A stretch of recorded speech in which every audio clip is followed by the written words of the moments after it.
By August 1944, the war in Normandy had entered its most ruthless phase. After the Allied breakout from Saint-Lô under Operation Cobra, German defenses in France began to unravel. What had started as stubborn resistance soon turned into a desperate struggle for survival. Allied armies surged forward from multiple directions, determined not merely to advance, but to destroy the retreating German forces outright. The trap was forming near the French town of Falaise. From the north, Canadian and Polish forces drove south. From the south and west, American armies pushed relentlessly forward.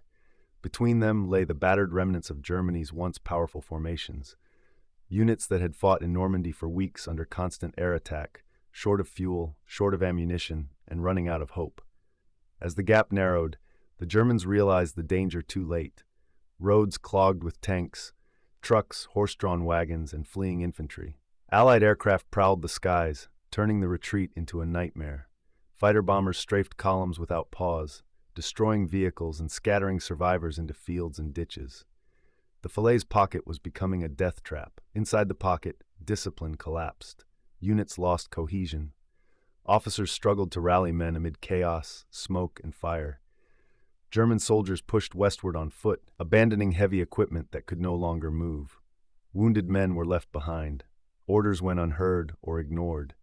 Still, escape was attempted.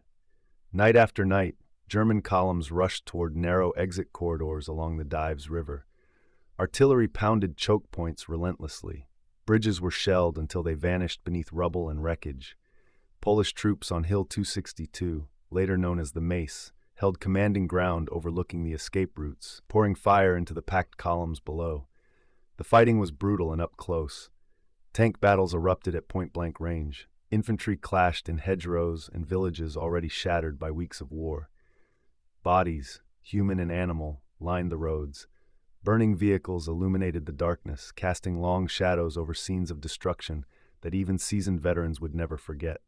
Allied forces tightened the noose.